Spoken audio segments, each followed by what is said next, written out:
Hi, I'm Rich Ness, and I'm the Director of Content and Media for the E-Times Group. And we're here at Mentor Graphics with the CEO of Mentor Graphics, Walden Rhines. And hi, I'm Patrick Mannion, Editorial Director for Tech Online, and I'm joined by Wally Rhines, and I got a couple of quick questions to ask Wally about the progress of EDA development. EDA has been going through a rough time over the last couple of years with fewer and fewer startups in ASIC design. So, Wally, how are you addressing that? Well, so Patrick, it's true that the industry total revenue numbers, the total available market, has gone through a rough period the last year, starting in the second half of 2008. There are a lot of factors affecting that beyond simply the overall macro economy and the crash in essence of the semiconductor industry, but it was indeed the weakest period EDA industry has ever seen. In fact, EDA essentially has never had a down year before this, and the modest negative numbers in 2008, followed by significant numbers this year, were quite an effect. How are we handling it? We're growing our revenue. This is an opportunity for market share gain. Our revenue, while it hasn't been excitingly rapid growth, we grew about 4% in the first half. But the good news is that our bookings grew over 20% in the first half. For those who were prepared, it's a time of opportunity. Some EDA companies have been hit hard, but the companies that had leading edge technology that people had to have, that they adopted during the recession, have done much better, and fortunately Mentor Graphics is one of those. How are you making that revenue growth? Why? So interestingly, the revenue growth for Mentor has come in areas of new products and new capabilities. We had excellent strength in the past quarter or so in our design for manufacturing area of technology, something that Mentor got into early and developed the number one position for, and so it's paid off very well this year as companies have found that rather than spending hundreds of millions of dollars on new lithographic equipment, solve the problem through computational lithography, come to leading companies in EDA, and that's a way to make that happen. And partnering closer, more closely with the foundries as well to improve yield, etc. Partnering with foundries has always been key, not just for improving yields, but for developing design flows. Right. So TSMC just last quarter announced their reference flow 10.0, which included a design for manufacturing flow and a full flow, and Mentor's full flow with our Sierra place and route and with the enhancements provided in optimizing that route has a unique capability, but also we get the help of TSMC pointing out to people that this is leading edge technology if you want to move that way, and here's the standard flow you adopt. Right. You're obviously making a push into the embedded space with the acquisition of Embedded Alley. Is that a conscious way to expand the company into other areas than traditional EDA, and where do you go from there? Absolutely, Richard. The Mentor has always had the philosophy of we do what others don't do. There's no sense becoming the third or fourth supplier of something that is well-established technology. Look at where the problems will be in the future. So starting in the mid-1990s, we moved in a major thrust to embedded software with the acquisition of Microtech, getting the Vertex real-time operating system and a whole string of tools. We augmented that with other acquisitions, but mostly with a lot of internal development to put ourselves in a position where we had strong capability today.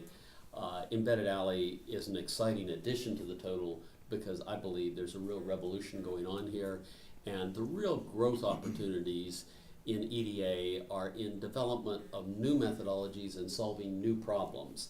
And while embedded software has not been a traditional area of EDA for most EDA companies, we believe that it's where the larger set of problems are for the future, and we want to be where those problems are. What are some of those problems then? So if you look at the average chip design team, for example, you'll find there are more embedded software development engineers on it than there are hardware designers, substantially more. And today, much of the embedded software is developed in the same way we used to do hardware design 10, 15 years ago. That is, design teams developing their own drivers and middleware and sometimes even their own real-time operating systems and so on. And the productivity gain and the innovation gain will come from doing to embedded software what happened to hardware design, that is automating much of that process, facilitating design reuse, that is embedded software reuse, and moving to standards, open standards, the ability to use shareware and freeware in solutions to design problems, and bringing together the hardware design with the software development and the embedded software hardware co-verification, where Mentor has always been strong through internally developed products for now almost 15 years. You just touched on one of my favorite subjects, open source software. What will you guys do to help facilitate open source? Mentor has always been a promoter of open standards. We believe that's the way you make the EDA industry grow. That's the way you open the door to innovation, and we believe the same is true in embedded software. The exciting thing going on right now is the intersection of internally developed innovation along with open source to put together solutions that are best in class, where you can adopt what already exists and build upon it. The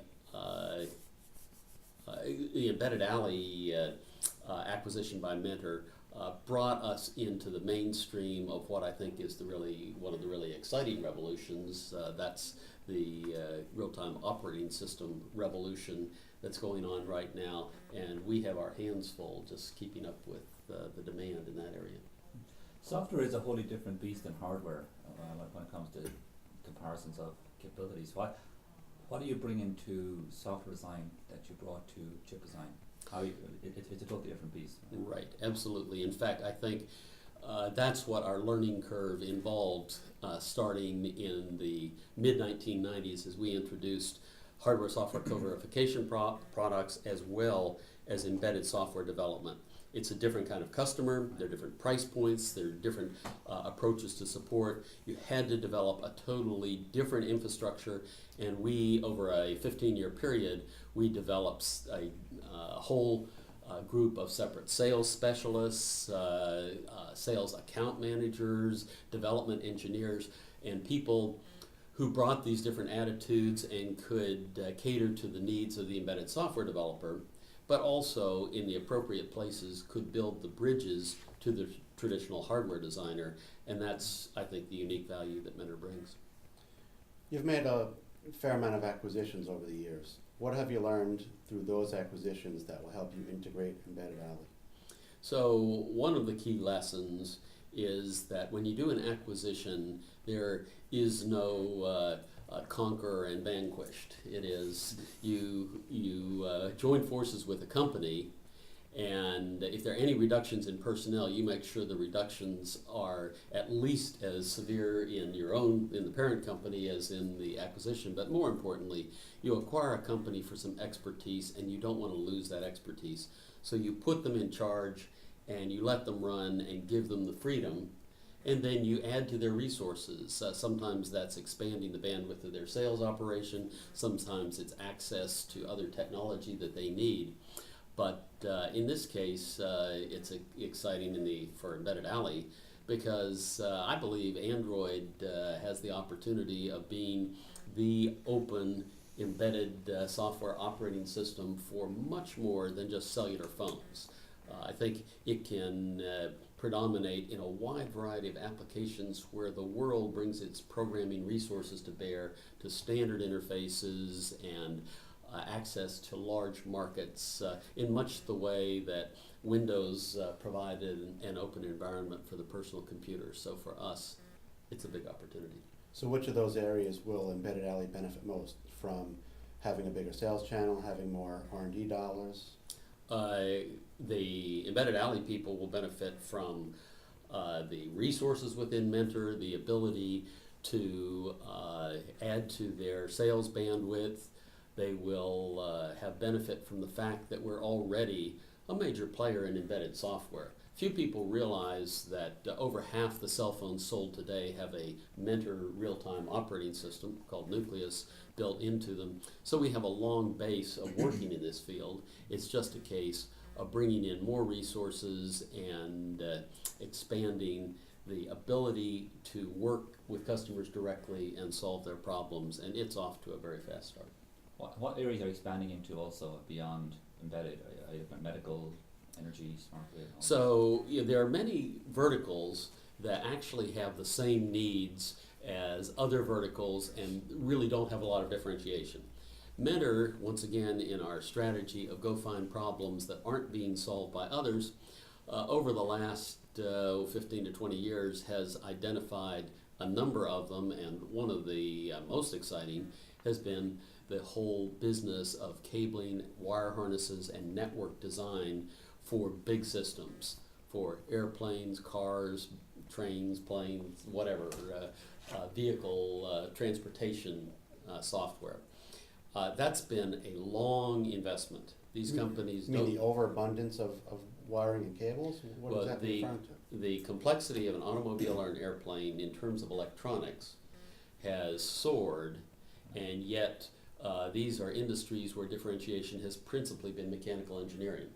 So the need to automate the electrical wiring of vehicles and aircraft has become incredibly important. The wiring harness in a car is the second or third most expensive subsystem. Heaviest. It's one of the heaviest. It adds a great deal of weight, and in aircraft, weight is important. Secondly, unless you have advanced electronic system analysis tools, it's very difficult to minimize the wiring and make it effective because you don't really know what the worst case will be. And there was a time in history, and even at some companies today, where the only way to test for worst case was to drive the vehicle or fly the plane millions of miles and try to get the worst case. That's just not possible in the future. It's not safe in the future. It's not even legal in the future. You're going to have the proof through virtual simulation that in fact you have simulated the worst case, that you're not going to have a connection in a situation where bandwidth is exceeded and the vehicle fails. And so building up that capability at the same time that other changes have occurred in the industry has caused a real takeoff and made that a really exciting business.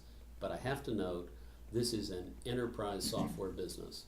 We typically are working with the CIO of large corporations. It typically is multinational in character. It involves the factory floor, the engineering design, service, support, bill of materials. It's not a point tool that solves an engineering problem, it's an environment. And so that's why it's taken us 15 years, really actually 18 years, to really build up this base of business and get dozens of major system companies converting their infrastructure.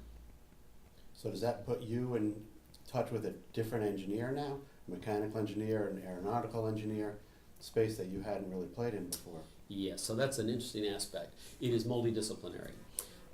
When the wire bundle is designed, how do you know that it will fit through the hole in the fuselage or in the car frame? And the answer is you have to have integrated software. You have to be able to get all of that mechanical design data and other data and analyze it together. And that was, over the last 10 years, that's been a major development. I think the thing that other EDA companies played with and then abandoned was EDA becoming a provider of mechanical design software. I don't believe that's practical, necessary, or achievable. But what is achievable is the ability to deal with integrated databases where you can extract the information you need, analyze it for electrical purposes, put it back in, and have a consistent system design that comprehends the mechanical aspects, the electrical aspects, and others.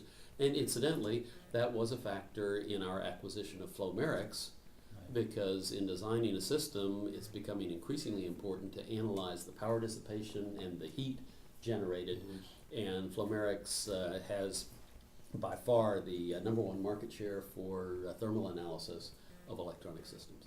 So it's more about integrating into current data systems and current systems like MCAD, rather than trying to expand your capabilities into closing the gap between EDA and MCAD. Right. We offer tools for electronic system design.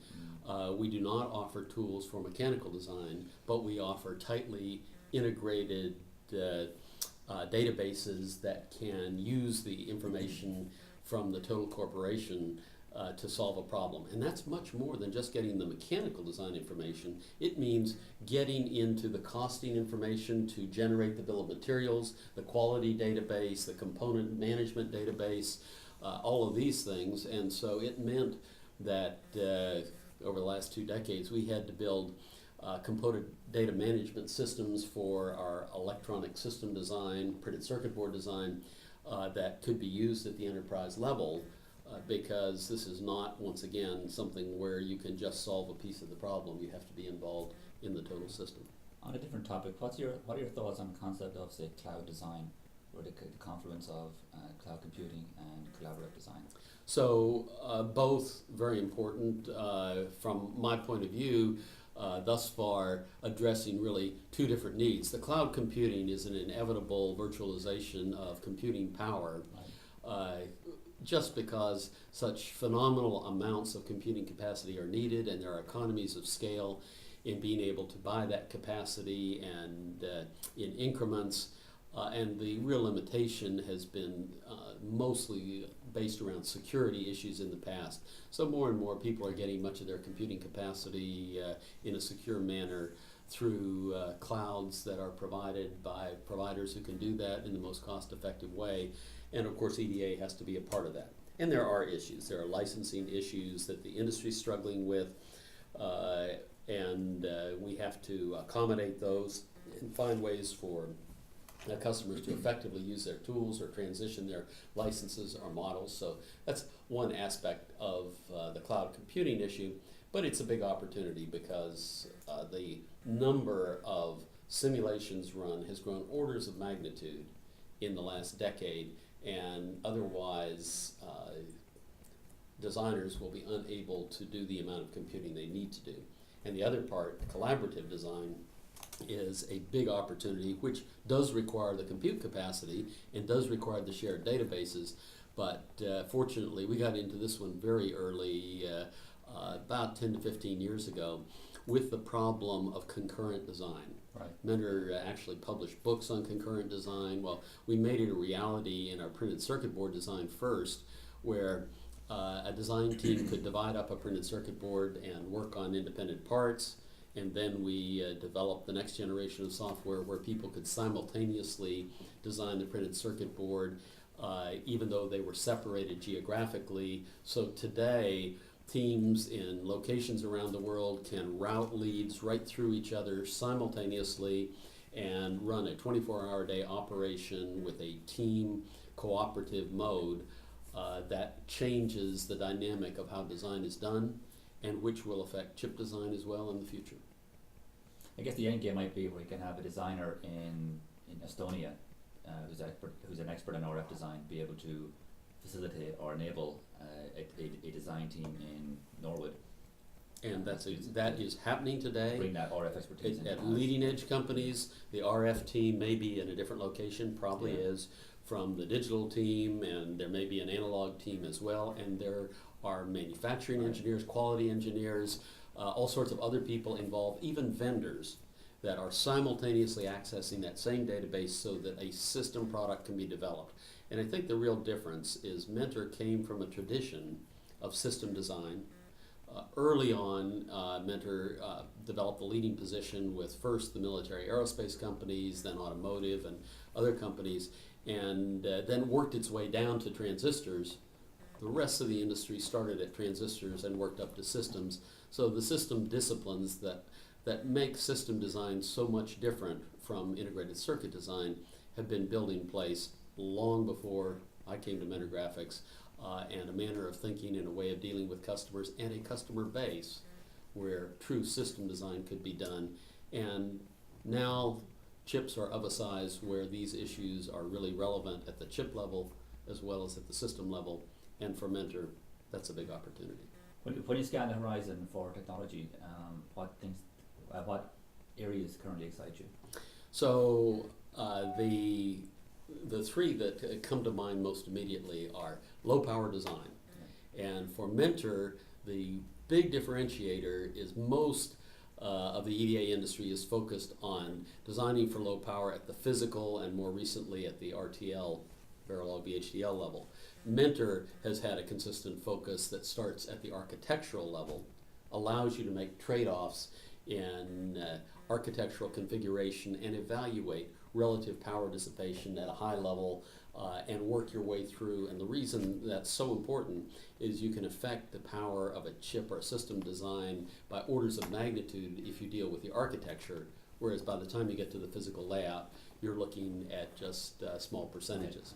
What is architecture? What do you mean by that? So let's suppose that I have to implement a function, a complex mathematical function, say a finite impulse response filter, and I have I've got to go through this operation 128 times serially, or I can do it with 128 transistors in parallel and do it in one cycle. Which one consumes more power? The fact is that's not an obvious question because there's leakage power, dynamic power, there's the area of the transistors, the amount of capacitance, and so on.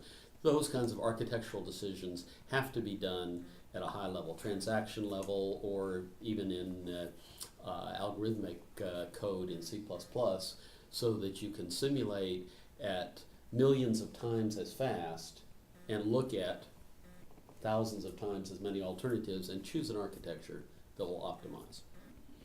Now, you can go ahead. I will can hit you with the other two. Please, yeah. The next one that I find most exciting in terms of change right now is manufacturing variability, design for manufacturing, and just the fact that as we move to 28 and 22 nanometer design, the variability of the manufacturing process is becoming a higher percentage of the nominal design rule, and the need to design in such a way that it will be forgiving in the manufacturing process and that you can deal with the design as it will finally appear on the chip, as well as the way the designer designs it.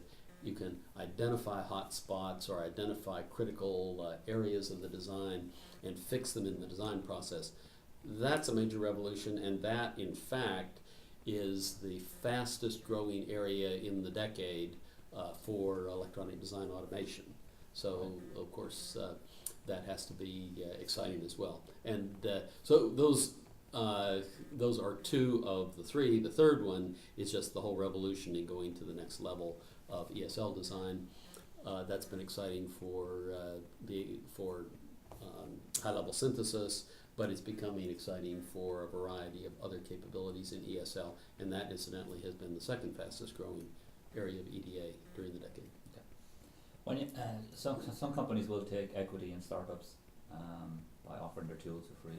What's Mentor's policy on startups and enabling startups by swapping out tools or taking equity? Yeah, for quite some time, we have had a program to work with startups at very favorable conditions to provide either a complete flow, all the tools you need in the flow, or specific tools, as well as working with them to establish the flow. And it's been quite successful. Now, your question mixed in several other things.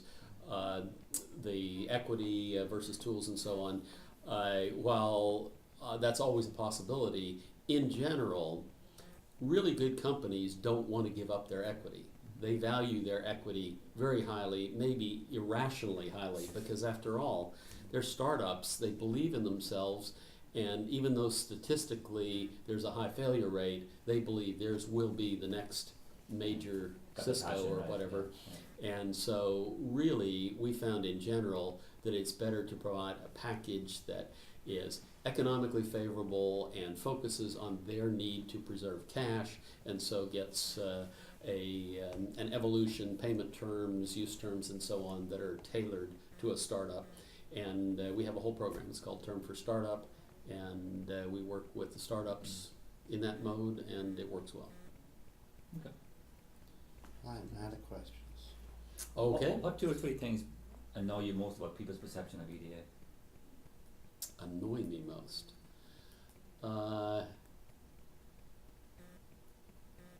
That's a very tough one.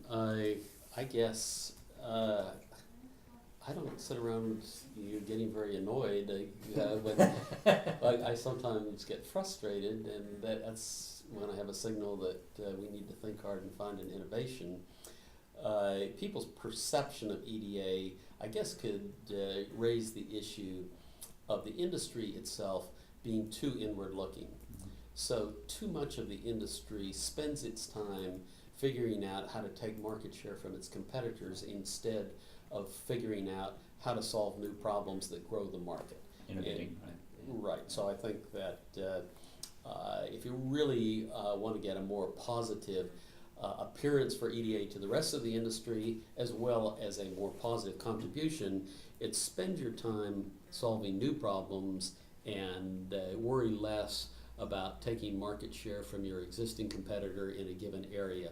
And secondly, focus on the areas where you can be best in class, because in EDA, the best in class has a much, much larger share of a particular type of tool or subflow, and the tools that are thrown in for free just to have a complete flow are typically either not usable or dangerous to use or ineffective, and a lot of time is wasted in the industry in the I gotta have one of everything attitude, which, you know, in fairness, we have one of everything also, but not all of our tools are best in class. In fact, no EDA vendor has more than 30% of their tools with #1 market position. So really, the strength and the value we provide to customers comes in the areas where we are the leader. Okay. All right, good. Thanks a lot. Appreciate it. Good. Yeah.